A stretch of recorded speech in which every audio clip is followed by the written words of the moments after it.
I can still hear the sound of the applause. It wasn't a roar. It was thinner than that.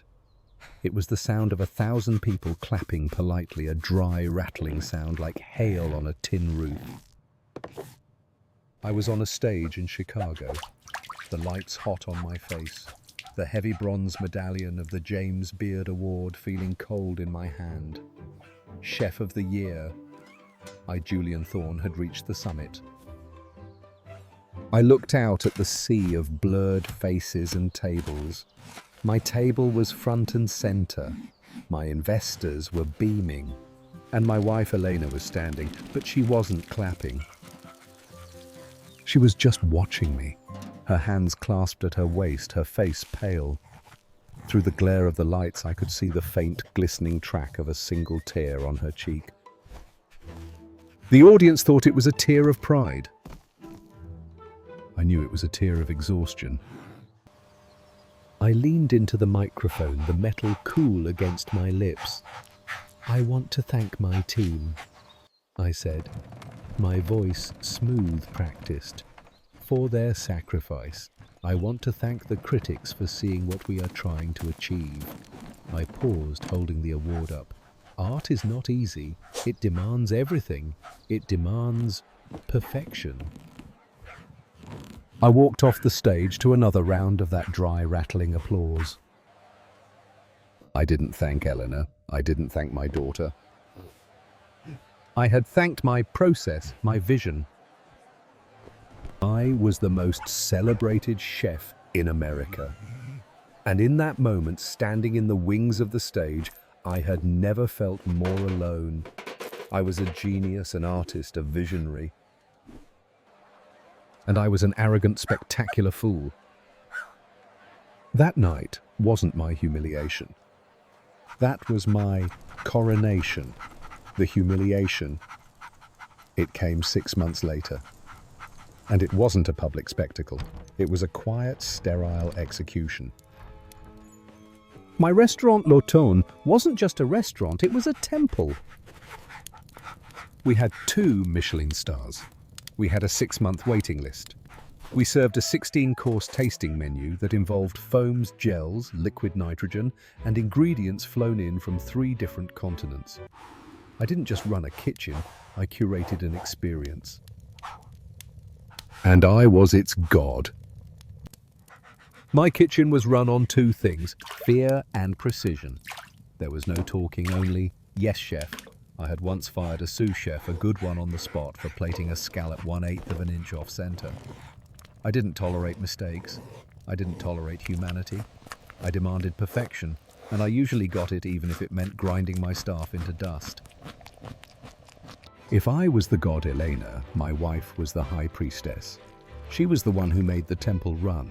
She ran the front of house with a grace I could never muster. She handled the investors, the payroll, the PR. She was the warm smile that greeted guests after I had spent an hour screaming at a line cook over the temperature of a sauce. She was the buffer between my art and the real world. The problem I was learning was that the real world always wins. "Julian, these numbers are not sustainable." We were in the glass-walled office that overlooked the dining room. It was Tuesday morning. Marcus, our lead investor, was sitting across from me. He was a man who wore suits that cost more than my first car, a man who saw food not as art, but as an asset class. "Our food cost is at 45%, he said, tapping a spreadsheet. 45, that's insane. You're using white truffle on a bar snack." "It's about the experience, Marcus," I sneered. "People don't come here for the cost. They come here for the vision." "The vision is losing $200,000 a quarter," he said, his voice flat. "And the critics are starting to notice. The Times Review." "The Times Review was written by a hack," I snapped, slamming my hand on the desk. "She doesn't understand my process." "She understands that the food is cold," Marcus shot back. "Her review used the word technical, brilliant, and soulless in the same sentence. Julian, your staff turnover is 80%. You've lost 3 sous chefs in 6 months. You are burning the place to the ground, and you're taking my money with you." I scoffed, about to deliver another tirade about art, but then Eleanor spoke. She had been silent the entire meeting, staring out at the empty dining room. "He's right, Julian." I froze. I turned to her. "What?" "He's right," she repeated, her voice small but not weak. It was hollow. "I told you last week. Lily, our daughter. She asked me why you don't come home before she goes to bed anymore. I told her you were busy, creating art. Do you know what she said?" "I'm busy, Elena. She's 8. She doesn't understand. She said, 'I wish Daddy would just make spaghetti.'" I actually laughed, a short, sharp, ugly sound. "Spaghetti, that's lovely." "Yes," Elena said. She stood up, and I saw a new, terrifying strength in her posture. "It is, and I'm done. I'm done lying to the investors. I'm done apologizing to the staff for your tantrums. I'm done telling our daughter that a plate of foam is more important than her." Marcus saw his opening. He leaned forward, lacing his fingers. "The board held a vote this morning, Julian, on your future with the restaurant. The board, you and I, are the board, Marcus. You have 40%, I have 45. "I have 40, Marcus said. "Eleanor has 10. The room went silent. I turned slowly to look at my wife. Her 10%. The shares I had gifted her on our anniversary, a tax write-off, the deciding vote. "Elena," I said, my voice suddenly losing all its command. "Elena, don't be ridiculous. Tell him." She looked at me, and the humiliation wasn't losing the restaurant. It was seeing the absolute final absence of love in her eyes. It was seeing pity. "The vote was this morning," she said, her voice clear and cold. "Marcus and I voted to invoke the financial and personal conduct clauses in your contract." You what?" "We're buying you out, Julian," Marcus said almost gently. "L'Automne is no longer your restaurant." I couldn't breathe. My masterpiece, my temple, my name. "Elena," I whispered, "you can't." "I did," she said. She picked up her purse. "The lawyers will call you this afternoon with the offer. I suggest you take it. Marcus is being generous." She walked to the door. "You're destroying me," I said, the words feeling like gravel in my mouth. She stopped, her hand on the doorknob. She looked back, not at me, but at the empty, perfect, soulless dining room. "No, Julian," she said, "you're just finally empty, and I can't live inside an empty temple anymore." She left. I didn't yell. I didn't throw a chair. I just sat there in the silent, sunlit office as the reality crashed down. I had been executed, and my wife had been the one to sign the death warrant. The drive home that night was a silent, agonizing war. Eleanor drove. I couldn't. My hands were shaking too badly, not with anger, with a cold, terrifying shock. The house, our beautiful glass-walled modern home that the restaurant had paid for, felt like a stranger's. "You ruined me," I whispered as she cut the engine in the garage. "No, Julian," she said, her voice flat, exhausted. "You ruined yourself. I stopped trying to save you." "Save me, I built that. That was my sweat, my blood." "No," she turned on me, and for the first time in years the fire was back in her eyes. "It was Marcus's money. It was my 18-hour days doing payroll. It was Lily's childhood. You were just the one in the spotlight. You weren't there when the plumbing burst at 3 a.m. You weren't there when she had the flu for a week. You were in your lab inventing a new gel." I got out of the car. "I don't need to hear this." You do need to hear it. She followed me into the house, kicking off her heels. The house was quiet. Lily was at a sleepover. Thank God. You became a monster, Julian, she said, her voice trembling with a rage I hadn't heard in a decade. An arrogant, narcissistic monster. You cared more about a review in the Times than you did about your own daughter's birthday. That's not true, I roared. Isn't it? When is her birthday, Julian? The date? I froze. My mind went blank. It's in May 14th. May 16th, she whispered, and the first tears began to fall. It's May 16th, and you missed it this year. You were in Chicago accepting some bullshit Dinner of the Year award. That hit me. I'd forgotten. I'm done, Julian, she said, pulling a folded piece of paper from her purse. I spoke to a lawyer last week. I want a divorce.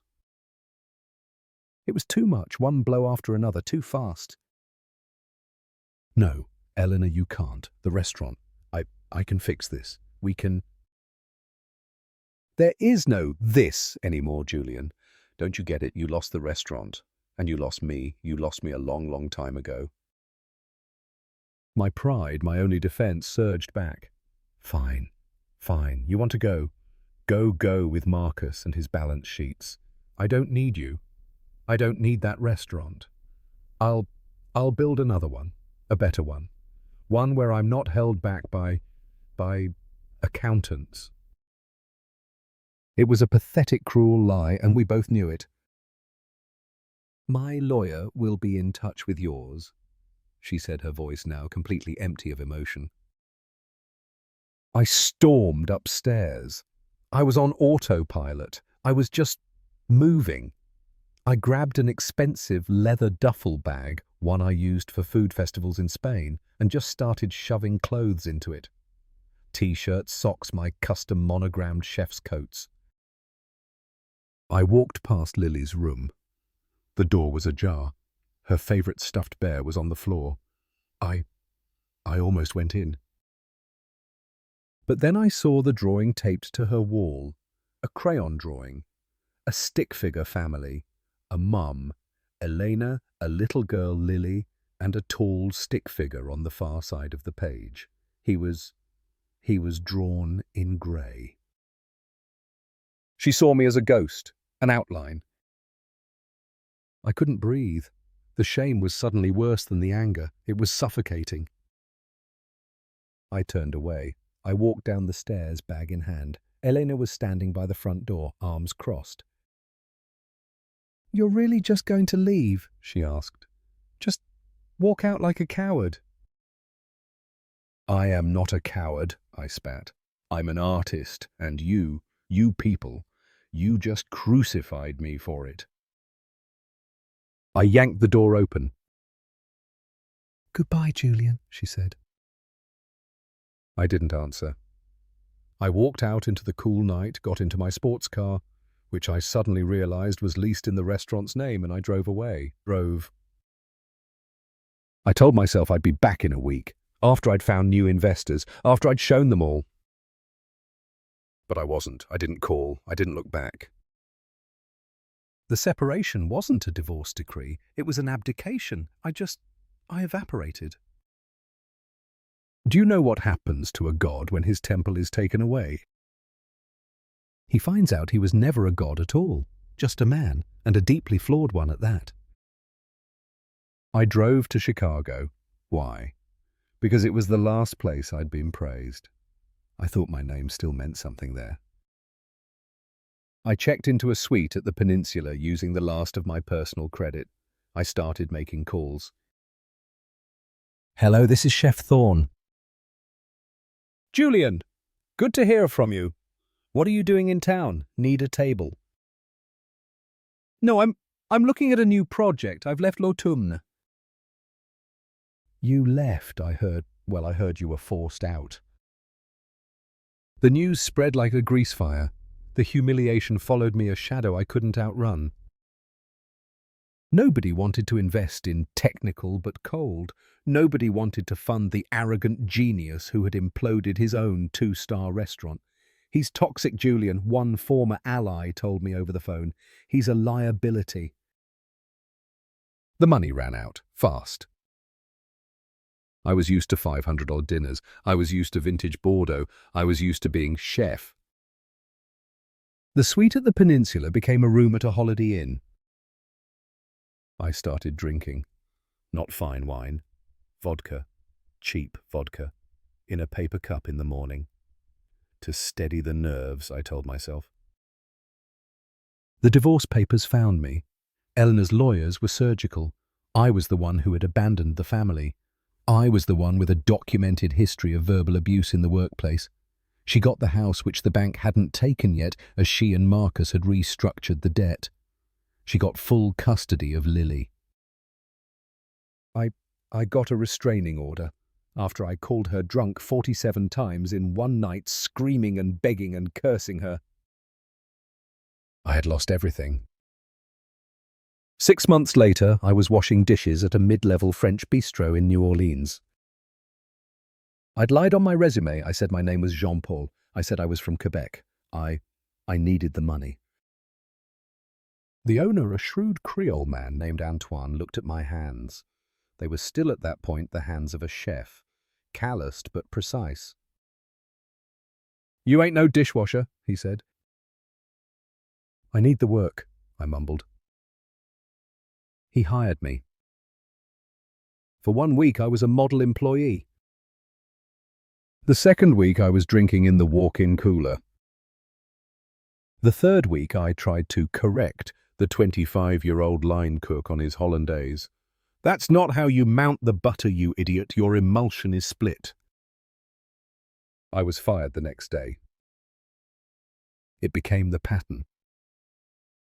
Chicago, New Orleans, Miami, Austin. I'd find a menial job in a kitchen. I'd work just long enough to get a paycheck. I'd get drunk, I'd get angry, I'd get fired. 5 years passed. 5 years of a greasy, alcoholic haze. I was no longer Julian Thorne Chef of the Year. I was just Julian, the drunk. I was in Austin, Texas. It was August, hotter than hell. I was working the graveyard shift at a 24-hour diner. A real greasy spoon. I was the night cook, slinging hash, flipping burgers. I was 50 years old. My thick hair was thin and grey. My hands, the hands that had once plaited edible flowers with tweezers, they shook. They just shook all the time. One night around 3 a.m, a group of college kids came in, drunk loud. "You old man," one of them yelled from a booth, "give me a grilled cheese and don't burn it." I stared at him through the service window. 10 years ago, I would have had him physically thrown out of my restaurant. Now, I just nodded. I put the bread on the flat top. My hands were shaking so badly. I dropped the spatula. It clattered to the greasy floor. "Damn it," I muttered, bending over to get it. "Jesus," the kid said, laughing to his friends. "Look at his hands. Is he drunk?" "No," I said. I'm... "Wait," another kid said, squinting at me. "Holy shit. I know you. You're Julian Thorne Chef Thorne. My dad's an investor. He talked about you. You're the guy who lost everything." The booth went silent. They all just stared at me. In my grease-stained apron, shaking, the smell of cheap whiskey rolling off me in waves. "Chef Thorne," the first kid whispered, and then he burst out laughing. "Oh my God, from Michelin stars to this. Hey chef, make me that grilled cheese and put some foam on it." They howled. They laughed, and I just broke. I ripped off my apron. I threw it at them. Get out, I snarled. I shoved past Sal, the owner, who was just coming in. Thorn, where are you going? I quit. You're fired! She yelled back. I didn't care. I walked for miles until I was on the Congress Avenue Bridge overlooking the dark, flat water of the river. Soulless. A monster. Daddy never comes home. Is he drunk? This was the bottom. The final crushing humiliation. Not from a critic, from a drunk college kid. I climbed up onto the rail. It seemed so easy, just one step, just silence. And then a phone rang. Not mine. I'd sold mine for booze money years ago. A phone in the pocket of the dirty chef's jacket I was still wearing. It was Sal's, the diner phone. She must have left it in the office. I don't know why. I answered it. Sal. Thank God, a young woman's voice said, panicked. I'm Lily. Lily Thorne. I'm looking for my father. Is he there? I've called every diner in Austin. My heart, it just stopped. Lily? Silence. Dad. I didn't jump. I sat on the edge of that bridge in the cold pre-dawn Texas air, and I talked to the daughter whose voice I hadn't heard in 5 years. What are you doing, Dad? She asked. Sal said, she said you just stormed out. I was just going for a walk, I lied. At 4 a.m. Are you okay, Dad? That word, Dad, it pierced me. No, I whispered, and for the first time in a decade I told the truth. No, Lily, I'm not okay. I'm not okay at all. I could hear her take a shaky breath on the other end.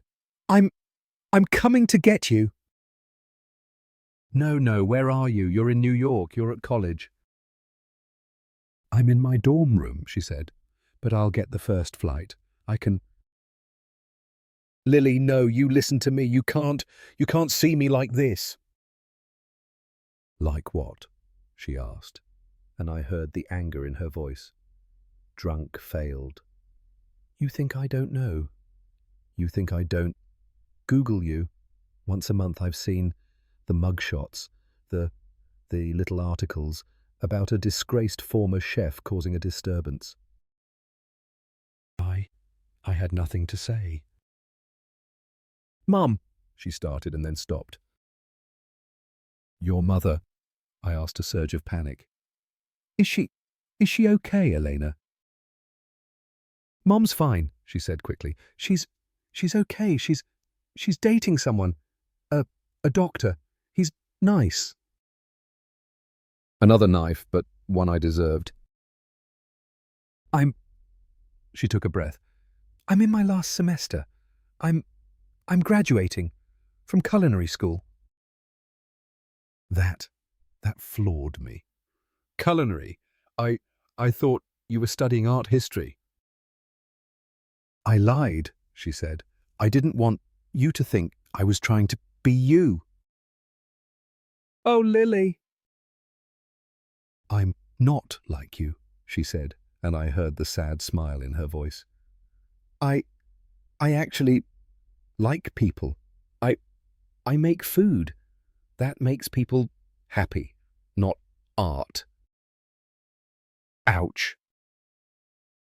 I'm in an incubator program, she went on, and I won a grant, a small one, to start my own project.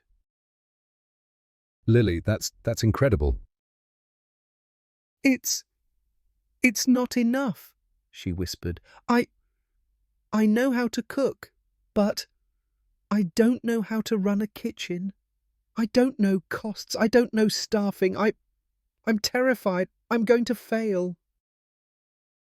A silence. I need you, Dad, she said. Those 4 words. Those 4 words pulled me back from the railing. Lily, I'm a mess. I'm a drunk. I can't teach you anything. You can, she said, her voice firm. You can teach me how not to be you. You know every mistake. You know every shortcut, and you're still Chef Julian Thorne, whether you like it or not. She was offering me a rope. I have a proposal, she said. My grant. I'll use it to buy you a bus ticket to New York. I have a tiny studio apartment. There's a couch. And in return, you get sober, she said. For real. You go to meetings. You do the work. And in exchange for the couch, you teach me everything you know about how to run a kitchen. I looked down at the dark water. I had a choice. Die as a humiliation, or live as a humble project. When's the bus? I asked. New York was cold. Lily's apartment was tiny. It was in Brooklyn, the couch. It was about 6 inches shorter than I was. But it was clean.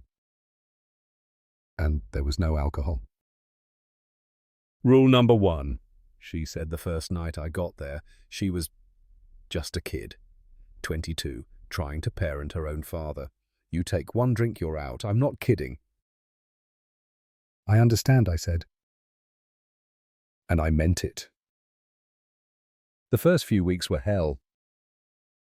Detoxing on a couch in Brooklyn is not for the faint of heart. I shook. I sweat. I wanted to punch a hole in the wall. But Lily, she was tough. She didn't coddle me. She didn't baby me. She made me go to AA meetings in a church basement down the street. I sat in a circle with other broken men and women, and for the first time, I said it out loud. My name is Julian, and I am an alcoholic. It felt like dying. It felt like being born. In the meantime, Lily was planning. It's going to be a food truck, she said one night, spreadsheets laid out all over the floor. Low overhead. We can experiment with the menu. I want to do elevated comfort food. Take your techniques, but make them accessible. I looked at her numbers. Your permit estimate is wrong. You need to triple that. And this produce vendor, he's a thief. You can get 30% better on price if you go to the market yourself at 4 a.m. She looked at me and she smiled. See, I told you. We needed a way to make money while we built the plan. And I did the one thing I swore I'd never do again. I went to wash dishes. But this time it was different. I was sober. I got a job at a small Italian place in the neighborhood, Trattoria Sofia. The owner, Sophia, a 70-year-old Italian woman who never smiled, she stared me down. You're too old for the pit, she said. I work hard, I said. And I did. I was the best dishwasher she'd ever had. I kept the pit immaculate. I organized the plates. I was the first one in, last one out. One Friday night, The kitchen was in the weeds. Tickets were flying. The young kid on the grill station, he was drowning. I didn't say a word. I just dried my hands. I walked over to the grill. I gently pushed the kid aside. And I started to cook. My hands, they didn't shake. They just moved like they used to. Fast, precise, fluid. I cleared 12 tickets in 10 minutes. The whole kitchen was silent. They were just staring. I went back to the dish pit. The next day, Sophia called me into her office. "What's your name?" "Julian." "Julian, you are no dishwasher," she said. I'm a recovering alcoholic," I said. "I'm 90 days sober." She looked at me for a long, long time. You come back tonight. You bring your knives. You work the grill. You take one drink, Julian, and I will personally stab you with a meat skewer." I nodded. "Thank you, chef." It was the first time I'd called someone else that title in 15 years. I worked like a demon. I worked days at the trattoria, and I worked nights with Lily on the food truck plan. We found an old truck. We gutted it ourselves. We built the kitchen inside it. We designed a menu: 12-hour braised brisket sandwich with truffle demi, parmesan fries with smoked paprika aioli. It was my technique, but it was her heart. 6 months passed. I was almost a year sober. The truck, the Saffron Ghost, Lily named it as a joke, was ready to launch. And my phone rang. It was an unknown number. "Julian, it's Elena." My blood ran cold. I hadn't spoken to her since the night it all fell apart. Almost 6 years. "Elena." "Lily, she told me what you were doing," she said. Her voice was careful. She sounds happy. She's an amazing kid, Elena. I'm so sorry." "Don't," she cut me off. I'm not calling for apologies. I'm in New York. I'm here for Lily's graduation and for my doctor." "Your Dr. R, are you okay?" She hesitated. I have MS multiple sclerosis. I was diagnosed a few years ago. It's in remission. I'm fine. Just checkups." I didn't know. Lily, she had never said. She had protected me from that too. Can I see you, Julian?" she asked, alone, without Lily. We met at a small coffee shop. When she walked in, I almost didn't recognize her. Her hair was still beautiful, but she walked with a slight limp, just barely noticeable. And she looked so tired. We sat in an awkward silence. You look good," I said. "Stop lying, Julian," she said, but there was no malice in it. You do, though. Sober suits you. You're less puffy." I laughed, a real laugh. I lied about dating a doctor," she said. I know," I said. "Lily, she lied about you being fine to get me here." "She's a smart kid," she said with a sad smile. "She gets that from you, the manipulation." "No," I said. "She gets her heart from you. That's the part that matters."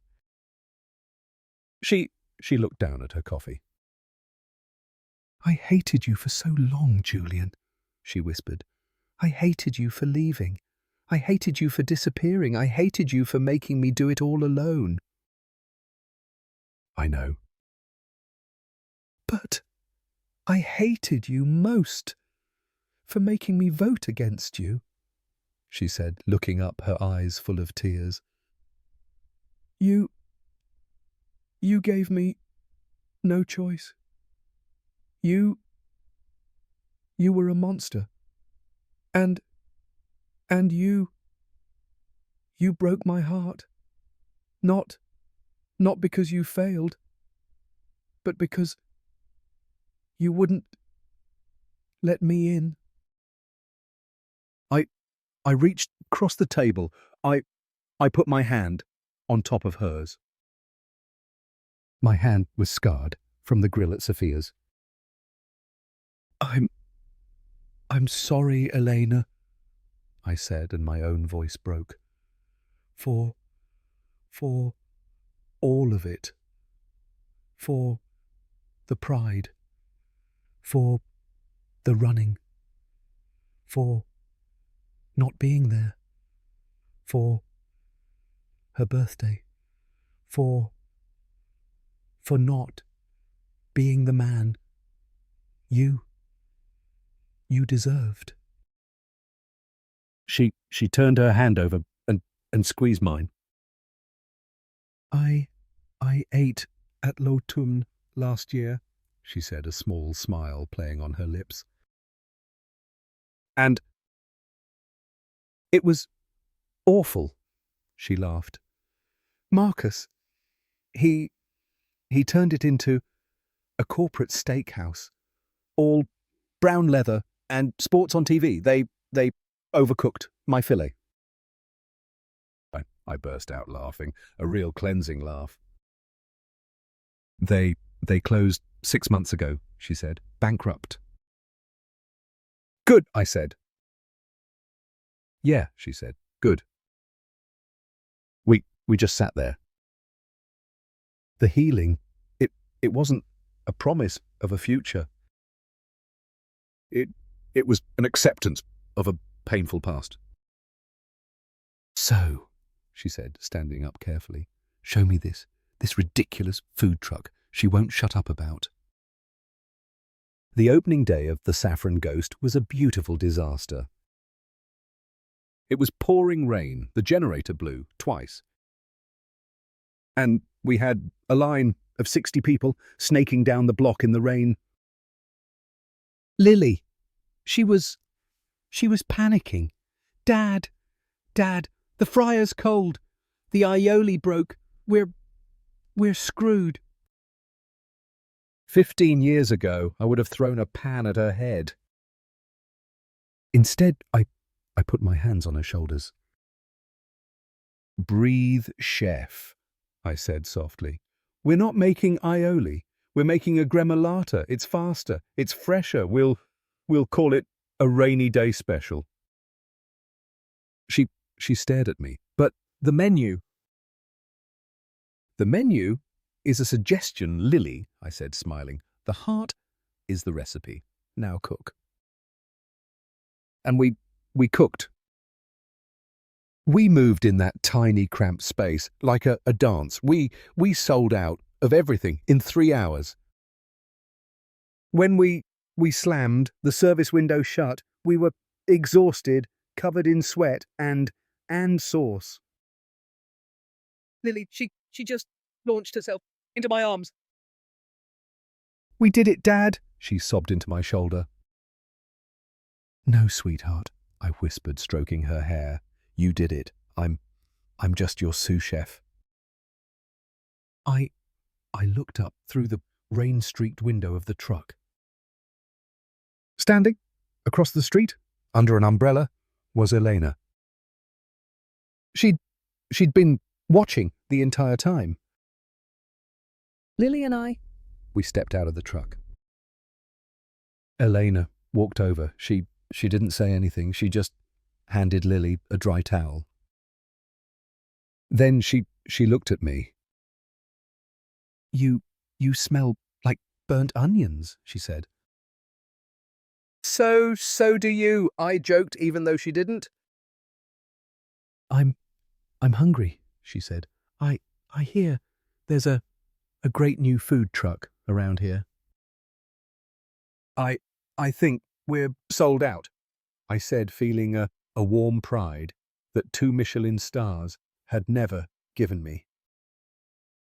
Oh, Lily said, winking at me. I think I saved 1 brisket sandwich for our angel investor. She ducked back into the truck. Now it was just me and Eleanor standing in the rain. We weren't getting back together. I knew that. Our marriage was gone.